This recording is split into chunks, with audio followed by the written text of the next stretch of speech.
నోవాటల్లో BJP ముఖ్య నేతలతో Amit Shah meeting ముగిసింది. క్యాడర్ కోల్డ్ వార్ పైనే ప్రధానంగా ఫోకస్ పెట్టినట్టుగా తెలుస్తోంది. ఒకరి మీద మరొకరు విమర్శలు, ప్రకటనలు చేసుకోవడంపై సీరియస్ గా ఉన్నారని పార్టీ వర్గాలు చెబుతున్నాయి.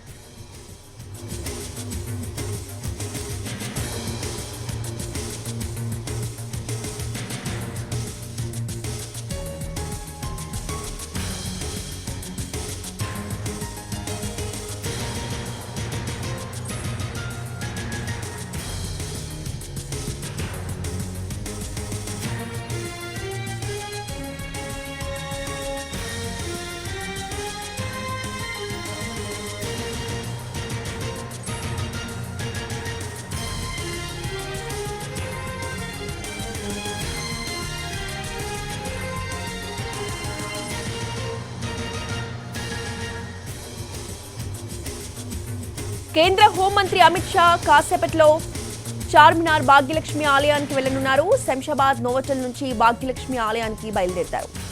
బాత బస్తీలో కట్టుదిట్టమైన భద్రతా ఏర్పాట్లు చేశారు. కొద్దిసేపటి క్రితమే నోవాటల్లో బీజేపీ ముఖ్య నేతలతో అమిత్ షా మీటింగ్ ముగిసింది. క్యాడర్ కోల్డ్ వార్ పైనే ప్రధానంగా ఫోకస్ పెట్టినట్టు తెలుస్తోంది. ఒకరి మీద మరొకరు విమర్శలు, ప్రకటనలు చేసుకోవడంపై సీరియస్ గా ఉన్నారని పార్టీ వర్గాలు చెబుతున్నాయి.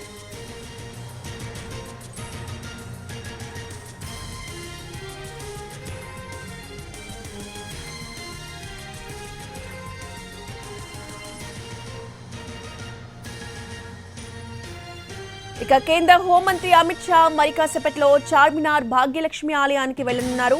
శంషాబాద్ నోవాటల్ నుంచి భాగ్యలక్ష్మి ఆలయానికి బయలుదేరతారు. పాత బస్తీలో కట్టుదిట్టమైన భద్రతా ఏర్పాట్లు చేశారు.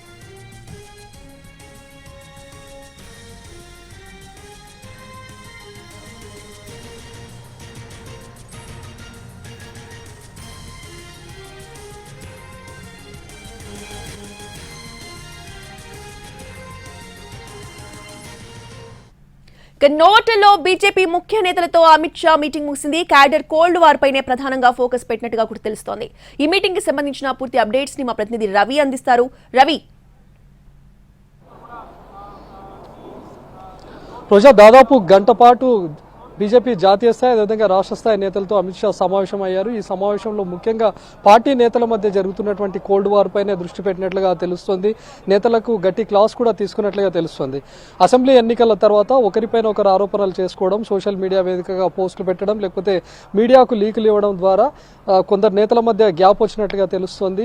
అంతకుముందు అసెంబ్లీ ఎన్నికల ముందు కూడా కొందరు నేతల మధ్య ఉన్నటువంటి గ్యాపే అసెంబ్లీ ఎన్నికల్లో తీవ్రమైనటువంటి ఓటమి చూడడం కానీ, లేకపోతే అసెంబ్లీ ఎన్నికల్లో ఆశించిన స్థాయిలో ఫలితాలు రాకపోవడానికి కూడా ఈ నేతల మధ్య గ్యాప్ కూడా ఒక కారణమైంది అన్నట్లుగా తెలుస్తోంది. మరి ఈ గ్యాప్ ఇప్పుడు పార్లమెంట్ ఎన్నికల్లో ఉండకూడదు, పార్లమెంట్ ఎన్నికల సమయంలో అందరూ కలిసికట్టుగా పనిచేయాలి అనే అంశ జాతీయ స్థాయి అదేవిధంగా రాష్ట్ర స్థాయి నేతలకు సూచించినట్లుగా తెలుస్తోంది. ముఖ్యంగా ఇద్దరు నేతలు జాతీయ కార్యవర్గానికి ఫిర్యాదు చేసినట్లుగా తెలుస్తోంది. ఎందుకంటే వాళ్ళ మధ్య ఉన్నటువంటి గ్యాప్ కానీ, లేకపోతే అసెంబ్లీ ఎన్నికల ఫలితాలు వచ్చినటువంటి తర్వాత కూడా కొంతమంది నేతలు డైరెక్ట్ గా కామెంట్ కూడా చేశారు. మీడియా ముందు కూడా మాట్లాడినటువంటి పరిస్థితి. సొంత పార్టీ నేతలే తనను ఓడించాడు అని చెప్పి ఒక ముఖ్య నేత కూడా కామెంట్ చేయడం చాలా చర్చనీయాంశంగా మారింది. సో ఈ కంప్లైంట్స్ అదేవిధంగా నేతల మధ్య వస్తున్నటువంటి గ్యాప్ పైన చాలా సీరియస్ అయినట్లుగా తెలుస్తుంది. ఇప్పుడు జరగబోయేటటువంటి పార్లమెంట్ ఎన్నికల్లో అందరూ కలిసికట్టుగా పనిచేయాలి, తమ పార్లమెంట్ నియోజకవర్గం నాకు సంబంధం లేదు అనేది కాకుండా అందరూ కలిసికట్టుగా ఉంటూ ఎక్కడైతే ఓటు బ్యాంకు చాలా క్షీణించిందో, తెలంగాణ అసెంబ్లీ ఎన్నికల్లో వచ్చినటువంటి ఫలితాలను ఒక పెద్ద ఎగ్జాంపుల్ గా తీసుకొని ఎక్కడెక్కడైతే ఓటు బ్యాంకు క్షీణించిందో అక్కడ దాన్ని మెరుగుపరచడానికి ఏ విధమైనటువంటి చర్యలు తీసుకోవాలి అనే దానిపైన చర్చించినట్లుగా తెలుస్తోంది. ముఖ్యంగా రాష్ట్రంలో ఉన్నటువంటి బీజేపీ పరిస్థితులను, అసెంబ్లీ ఎన్నికల ఫలితాలను, వీటన్నిటినీ బీజేపీ రాష్ట్ర అధ్యక్షుడు కిషన్ రెడ్డి అమిత్ షాకు పూర్తిగా వివరించినట్లుగా తెలుస్తుంది. మరి దానిపైన కూడా ఒక ఎన్నికలు జరిగిన దానిపైన కూడా ఒక సమీక్ష జరిగింది. మరి ఇప్పుడు పార్లమెంట్ ఎన్నికల్లో చాలా మంది టికెట్ ఆశావాహులు కూడా ఉన్నారు. వాళ్ళ బలాబలాలను కూడా అడిగి తెలుసుకున్నట్లుగా తెలుస్తుంది. మరి ఎవరైతే బరిలో ఉన్నారో వాళ్ళ బ్యాక్గ్రౌండ్ ఏంటి, లేకపోతే వాళ్ళు ఉన్నటువంటి ఏరియాలో వాళ్ళు పనిచేసినటువంటి తీరు కానీ, లేకపోతే నేతల మధ్య సమన్వయం ఏ విధంగా ఉంది అనే దానిపైన కూడా ప్రధాన చర్చకు వచ్చినట్లుగా తెలుస్తుంది. ముఖ్యంగా సిట్టింగ్లను ఈసారి కదిలిస్తారు. గత పార్లమెంట్ ఎన్నికల్లో ఎన్నికల్లో గెలుపొందినటువంటి 4 స్థానాల్లో వేరొకరిని ఉంచుతారు అనే దానిపైన కూడా కొన్ని స్పెక్యులేషన్స్ వచ్చాయి. అవి కాకుండా సిట్టింగ్ స్థానాలను అదే విధంగా ఉంచుతారు అనే హామీ కూడా ఇచ్చినట్లుగా తెలుస్తుంది. మరి కొత్తగా ఉన్నటువంటి మిగతా స్థానాలకు ఎవరు ఉండబోతున్నారు, అభ్యర్థుల ఎంపిక పైన కానీ లేకపోతే అభ్యర్థుల్లో ఉన్నటువంటి ఆశావాహులు ఎవరెవరుగా ఉన్నారు అనే దానిపైన కూడా ప్రధానంగా చర్చించినట్లుగా తెలుస్తుంది. మొత్తం 1 గంట పాటు తను అమిత్ షా ఇక్కడే చేస్తూ లంచ్ మీట్లోనే ఈ సమావేశాన్ని కొనసాగించారు. మరి కాసేపట్లో తను అమిత్ షా బయటకు రాబోతున్నారు. ఇక్కడ నుంచి భాగ్యలక్ష్మి ఆలయానికి చేరుకుంటారు. అమిత్ షాతో పాటే ఎవరైతే ఇక్కడ మీటింగ్ లో పాల్గొన్నారో కిషన్ రెడ్డి అవ్వచ్చు, లేకపోతే జాతీయ నేతలైనటువంటి డీకే అరుణ, తరుణ్ చుగ్, వీటితో పాటు బండి సంజయ్, అదేవిధంగా ఈటెల రాజేందర్తో పాటు ఉన్నటువంటి ముఖ్య నేతలంతా కూడా అమిత్ షాతో పాటే కలిసి వెళ్తారు. సో ప్రధానంగా ఇక్కడ 3 అంశాలపైన చర్చించినట్లుగా తెలుస్తుంది. అటు పార్టీ నేతల మధ్య ఉన్నటువంటి గ్యాప్ను ఏ విధంగా క్లియర్ చేయాలి, ఎవరెవరు ఫిర్యాదులు చేసుకున్నారు, ఎందుకు ఈ గ్యాప్ వచ్చింది అనే దానిపైన ఒకటి.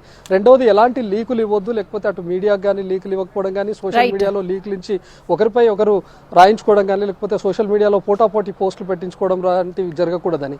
మరోవైపు పార్లమెంట్ ఎన్నికల్లో ఏ విధంగా పనిచేయాలి, ఎక్కడ ఆశావాహులు ఉన్నారు, ఆశావాహులు ఉంటే వాళ్ళ బలాబలాలు ఏ విధంగా ఉన్నాయి, లేకపోతే ఆల్రెడీ సిట్టింగ్లో ఉన్నటువంటి స్థానాలపైన ప్రధానంగా చర్చ జరిగినట్లుగా తెలుస్తుంది. ఇక తెలంగాణ అసెంబ్లీ ఎన్నికల్లో గెలిచిన స్థానాలతో పాటు ఓడిపోయినటువంటి స్థానాల్లో కూడా దానిపైన కూడా సమీక్ష జరిగినట్లుగా తెలుస్తుంది. ఎక్కడెక్కడైతే నెంబర్ 2 స్థానాల్లో ఉన్నారో వాటిపైన కూడా సమీక్షించి కిషన్ రెడ్డి ఇచ్చినటువంటి సమాచారం ఆధారంగా అక్కడ ఓటు బ్యాంక్ శాతాన్ని ఏ విధంగా పెంచుకోవాలి, పార్లమెంట్ ఎన్నికల్లో గత మాదిరిగా కాకుండా 4 నుంచి ఈసారి డబుల్ డిజిట్ సంఖ్యకు వెళ్లాలంటే ఏ విధంగా పనిచేయాలి అనే దానిపైన కూడా దిశానిర్దేశం చేసినట్లుగా తెలుస్తుంది. రోజా.